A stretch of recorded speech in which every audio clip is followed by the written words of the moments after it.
Hi, dear one. My name is Darko-Adjei, Stand Lecturer at the Department of Information Studies, University of Ghana. I also double as student course advisor and career coach. I must say that over the years, I've helped over 1,000 students when it comes to course selection and then career choices. Looking back, for the past 5 years, I had encounter with students, especially level 400 students, who did what you call quick U-turn. They had to drop certain courses in level 400, which means that they had to resit certain courses so that they can focus on one particular course, because they got to the realization that the courses that they chose was not a good one. I must say that their GPA were decreasing at an increasing rate because of wrong choices. Some students were getting more Fs because of what? Wrong choices. Others were getting first class, but they couldn't graduate because they didn't meet the University of Ghana required credit hours for graduation. Such a first class student, not graduating. So pathetic. All these is as a result of what? Misinformation or wrong choices. In order to avert future mistakes, such similar future mistakes, I put together these well-packed information which touch almost every facet of course selection and your career. And I'm very positive that if you take time to go through or take time to watch this presentation, you are going to make the right choice and you see yourself succeeding. So far, those that have helped, the feedback is so phenomenal. Right. If you want to receive more information on course selection, career choices, and how to bridge the gap between the classroom and the corporate world, then you need to subscribe to this YouTube channel, because I'll be bringing you more of these. And also, the information you need to get as you prepare to equip yourself with ready skills to stand tall in the corporate world. Then you need to subscribe to this YouTube channel to get more, to get posted on all these information. Right. So quickly, let's look at the agenda for today. Right.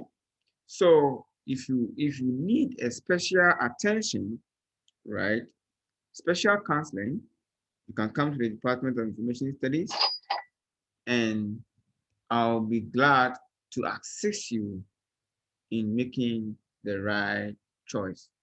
Otherwise, you can just go through this presentation and you'll be able to make the right choice. Right. So today I bring to you what I have titled Resolving the Perennial Mental Conflict. This thing happens every year, especially when it comes to this time where students are progressing to the next level. Right. Most of them are confused, and what do I do? What course should I choose? And all those things. So I'm here to resolve this mental conflict amicably with my presentation. Right. Before we make any course selection, or before we choose any course, or before we decide to combine or single major, you need to consider these factors. One is job opportunities. If I should focus on only on this area, what are some of the job opportunities? Right. What am I going to get if I should focus on these particular courses? Right. So you need to take time, take the trouble to do a background check of all the courses. Find out for yourself. Will this course help me in my future? Is that the kind of work I want to do? If I choose this course, what are some of the job opportunities am I going to get? You need to check all these before you progress. or before you opt for a single major, or you opt for a combined major, or you even decide to undertake a program of your choice. The next one you need to consider is the next level: masters, master of arts, master of philosophy, or MBA, and all that. Or is a PhD. What do you see yourself in the next 5 years in terms of postgraduate degree? Find out. Sometimes some of the core postgraduate degree that you want to engage yourself in the near future may require a long essay, may require research work, which means that you need to single major in a course so that you can have the opportunity to undertake a research project so that you'll be able to do that particular course. You also have to consider your future career. What you want to see, which kind of career do you want to engage yourself in after school? You need to foresee, you need to have a foresight on all these, and this should help you do what you call an informed selection. Ask yourself, do you have interest in it at all? Or because my roommate said I should choose it, or because my boyfriend or my girlfriend is doing it, so therefore I should also choose it. Do you have the interest? Ask yourself.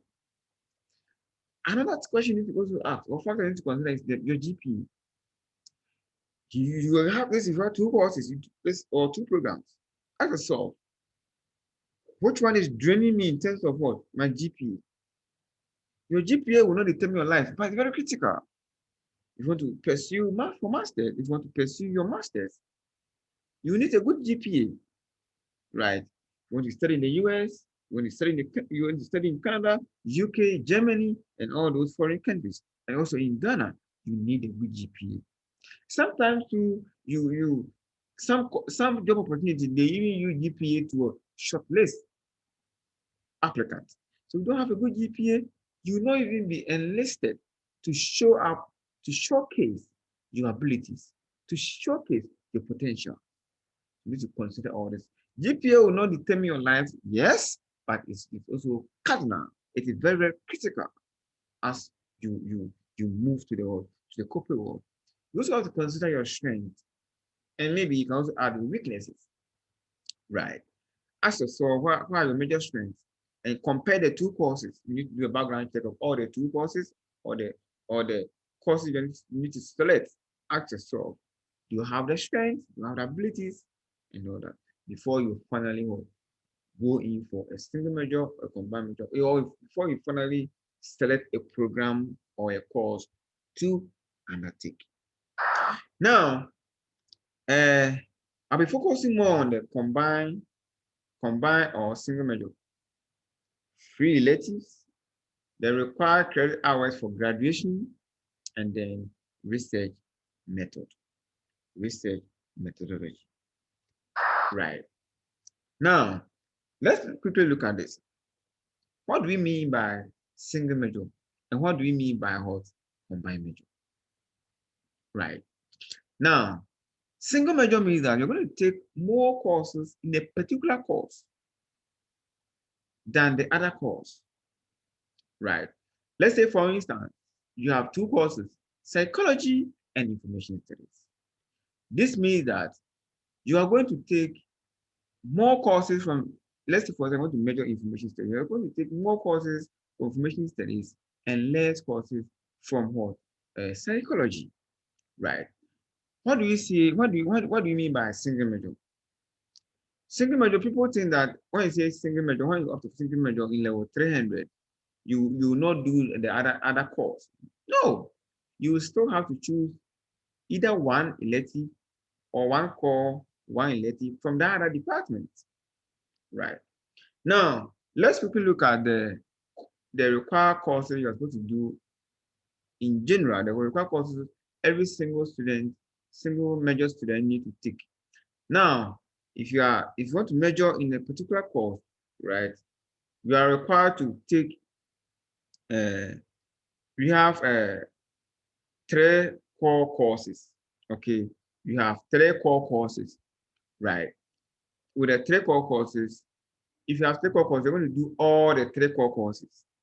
If your department has 2 core courses, you're going to do all the 2 core courses, right? But in general term, mostly we have 3 core courses. So do all the 3 core courses and then add 1 elective from the same course, let's say information studies.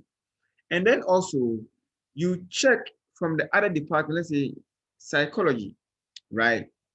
Then you pick at least 1 elective from psychology and add it to the 4 courses that you have, making what? 5. Because the university says that you're supposed to have 15 credit hours. So the 5 courses will amount to 15 credit hours. So as a single major student, you need 15 credit hours in order to graduate, right? So when you choose the 3 core courses, if you have it, and 1 elective, some other department you may have 2 core courses and 1 elective. So you need to check from the department. But in generic form, you have 3 core courses and then 1 hot elective from the single major option, right? And then you choose from the other department, you choose an elective or 1 core or 1 elective from another department, depending on the requirement. Mostly, you are only supposed to choose just 1 elective and add it to your major, and you're good to go. And that will give you 15 credit hours. I always encourage my students that the 15 credit hours is okay, but I always encourage them to take more courses, right? More core courses, because in future, let's say for instance, you have 2 electives, and God forbid you lost somebody, you were in a your heart is broken, maybe broken heart have visited your doorstep, and you are emotionally unstable, and because of that, you couldn't pass that elective, and you have 2 more, you have another elective, you'll be able to graduate even with an F in that elective if you have more than 1 elective for that particular semester, and you're good to go, right? So you need to consider all this. If you're capable of adding additional core, add it, making it 6, right? So that in case of unforeseen circumstances, you still find your name in the graduation list, right? So these are the courses, number of courses for all single major students. Now, research method. If you are opting for a single major, then you, by all means, or you are required to take research method from that department, the course you are measuring, right? By force, you need to take the research method from that department. Long essay. Long essay is required for those who are opting for single major. However, in some departments, research method, long essay is not compulsory. Departments like information studies, political science, history, uh, linguistics, and all that. Research method is not compulsory. Sorry, long essay is not compulsory. So you can decide to choose long essay, or you can decide not to go in for long essay. Now, what is the advantage of long essay? It means that long essay gives you a good research background, especially at the postgraduate level for your master's. You have the foundation, so you're able to pick it up when you're doing your master's or when you're going for a postgraduate degree, as compared to you not doing a long essay at all. Also, in certain programs, of course, few programs, right? They require you to submit project work you have undertaken. So if you do a long essay, then you are good to go, right? Or they say research sample. You can use your long essay as research sample.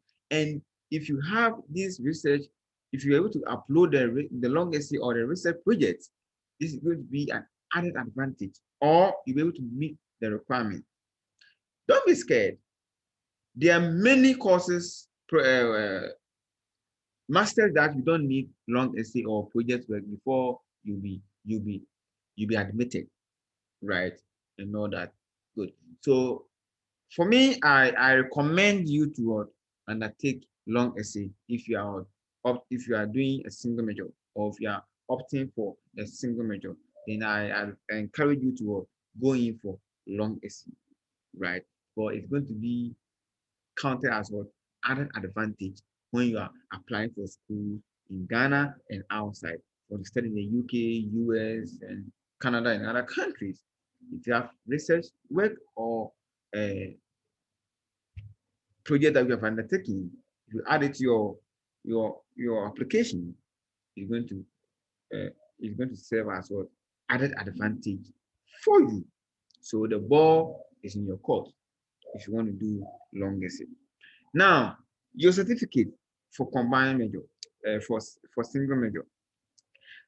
At the end of the day, on your certificate, let's say for instance, you majored in information studies and then you minored in what? Psychology, right? Over here, on your certificate, it's going to be information studies with psychology. Information studies with psychology. So no matter what, psychology will still appear on your transcript. Either you combine or you major. The only difference is the the word in between. If you are combining, it's going to be information studies and psychology, which means that you have majored in two areas, which means that you can divert in any areas that you want. And let me also chip in this, right? If you, with your first degree, okay, you can do your master's in most of the field, right? You can do your master's apart from the sciences where you should have done science related course. Apart from that, all courses on human resources, business, political, human relation, and all those humanitarian courses and all that, IT, irrespective of your background, okay, and you meet the requirements, you should be able to do your masters in those areas. Yes, there are some masters that you need to have done the the same course at the undergrad level, but most of them, especially with the business courses, you don't need to you don't need to you don't need to have a bachelor in that course before you can do your master's, right? So I always tell my student that first degree is just a mental exercise. Get your get your get your get a good GPA, okay, and you can find yourself in any area you wish to, and you're good to go. Now let me quickly look at the combined major option. Combined major option means that you're going to do two core from each department and one elective from each department, right? So this means that every semester you're going to do 3 courses from each department. Yes, in the handbook it says that 2 core courses, and then one elective, either in the first semester or in the second semester. So which means that you're going to do 5 for first semester and then second semester, right? But to be at the safest side, my dear students, my dear viewers, to be at the safest side, if you want to opt for combined major, then I want to confidently recommend that do 3 from each semester, do 3 courses from each department, right? 3 courses from each department, 2 courses, one elective this first semester, 2 core, one elective from in that semester for the next 2 years, okay, till you graduate. If you do this, you are always at the safest side. Whenever there's a problem with lack of credit hours, you have abundance. You have abundance.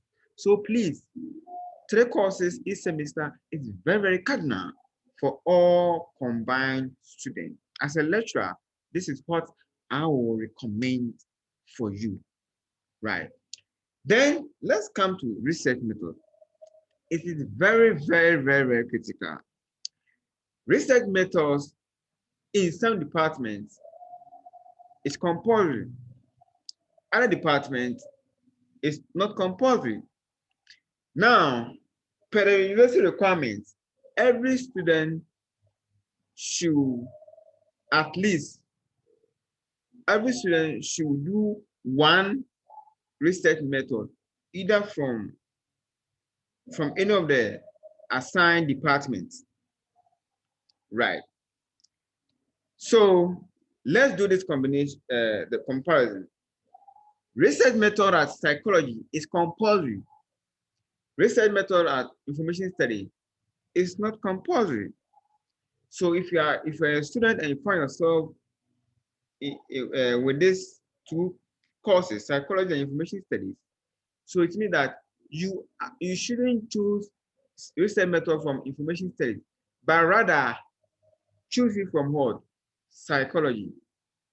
Bear in mind that research method is done as psychology during the second semester. So you need not to choose it from what? Information studies. You need to wait and choose it uh, from psychology, which means that you're supposed to choose the other two core courses and then one elective, with the exception of what? Research method from info. If you are having info and then what? Psychology. And then also, let's say for instance, information studies and history. Are you listening? Information study and what? History. History does not have research method. You level at level 300, which means that by all means, you are supposed to choose research method from information studies. So as a student, you need to do your search, find out from the department whether research method is compulsory from there before you decide where to take your research method. If you're also combining information studies and sociology, sociology research method is recommended over there, or let me say it's required. So it seems that you are not going to choose research method from information study, but rather what? Sociology. Let's say, for instance, again, you're comparing information studies and linguistics. If linguistics don't have research method, then by all means, you are supposed to choose the research method from what? Info and all that. Without research method, you will not be set for graduation. At least you're supposed to do one, but not what? Two. If you do two, it's like this is what we call a repetition, right? So you need to get this thing right. Now, one advantage of combined major is the fact that you have the opportunity to select certain courses of what? Interest. You can take your time painstakingly, choose courses of interest, okay, without worries. So you can decide to pick courses that has a link with your future career, that has a link with your the work or the job you're doing after school. You have the liberty to do that if you do the combine. And the combine also means that during interview, it shows that you have authority or you have measured in two areas, which means that any of these two areas you can specialize in. It is for masters and all that, right? And let's look at the end of the day on your certificate. This is what happened. You're going to have, let's say for example, you're combining information studies and psychology. You're going to have information studies and psychology on your certificate, right? So the only difference is that uh, over here you're having and, but if you're minor, it's going to be with. Okay, so by all means, whether combined or single major, you still have these two courses, these two courses on your certificate, signifying that you have done courses from all these areas, right? Now, before I draw down the curtain, let's look at this, other factors. Now, every student should endeavor or should take the trouble to check his or her transcript, MIS. Go to your MIS and check your transcript. Make sure before you graduate level 400, before you graduate, you have at least 120 credit hours. Otherwise, you won't graduate. Even if you should get 3.999, you won't graduate if you don't have 120 credit hours or more. Right.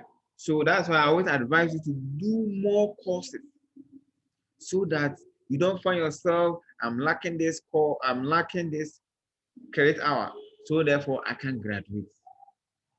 So advise yourself. Now we have what's called 1122 ratio, which means that level 100, level 200 carries less weight as compared to level 200 and level 300. So if you do so much well, if you do well in level 300 and level 400, your GPA will shoot up. However, if you don't do well in level 300 and 400, your GPA will decrease at an increasing rate to come down. So you need to do well. So you always have the chance to rewrite the script of your academic transcript based on the efforts you're going to put in. Now we have what's called core subject. Core subject, if you get an E is an optional receipt. So you can decide to receipt it or just move on. E is pass, right? E means you are pass. But if you have E or an F in the UGRC, then you need to do a receipt in this course. Now, elective, okay. Either if you have an E in an elective, you can still graduate.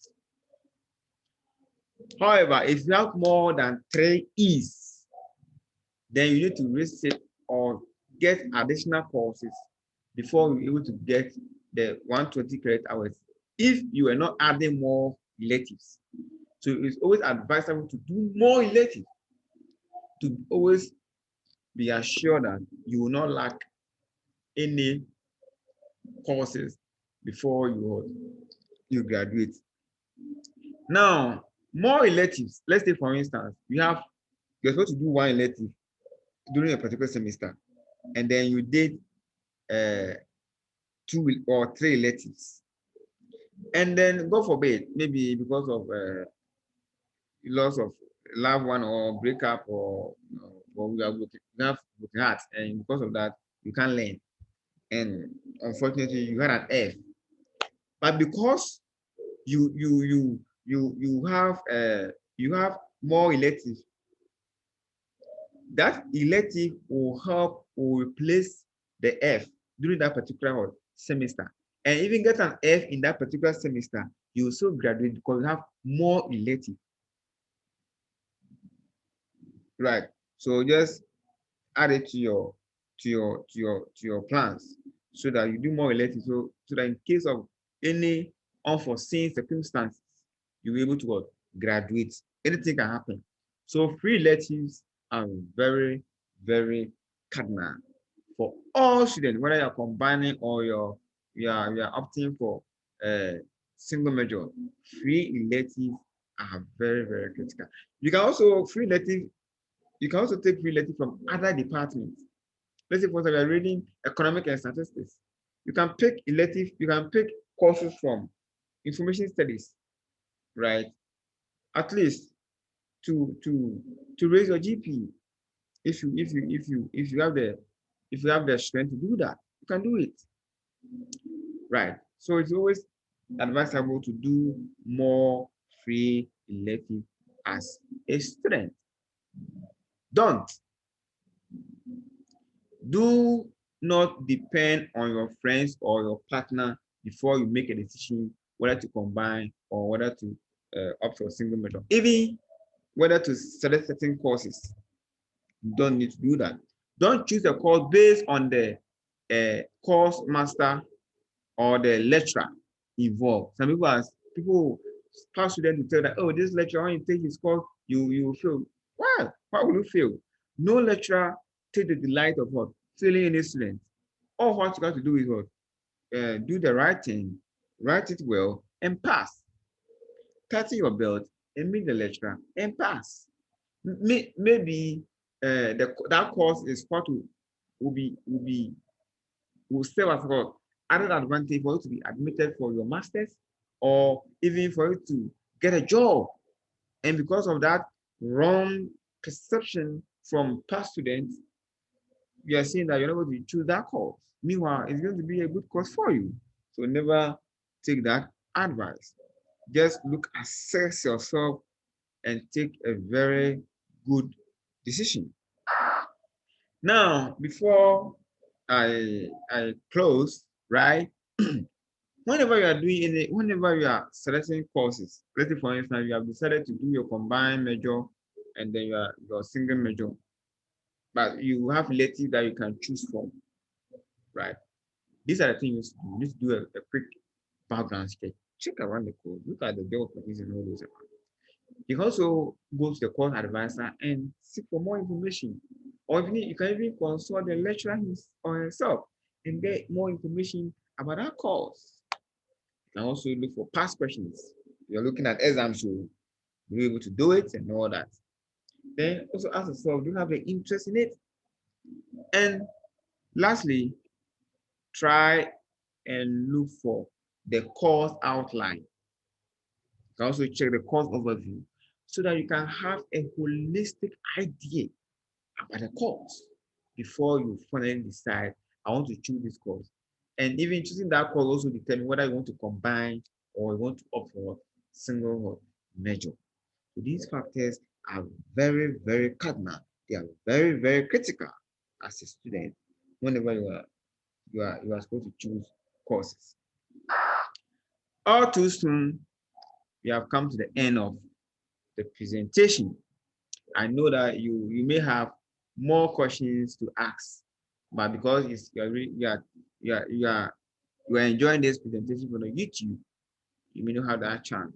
So if you still have questions, if you still have mental conflict and you are still confused, right?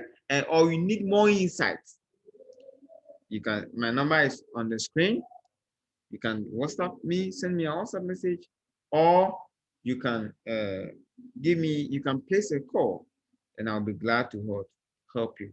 You can also follow me on Facebook uh, by the name Virtual School of what? Motivation, and then also Instagram, Virtual School of Motivation, Twitter, and LinkedIn.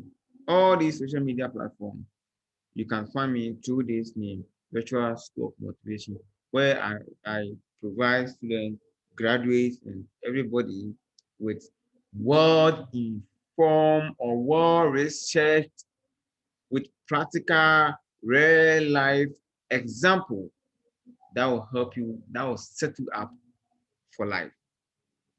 Always make sure that any course you choose, any program you choose, or any masters you want to go into, make sure that it should be able to help you to solve problems, because the bigger the problem solved, the bigger the reward received.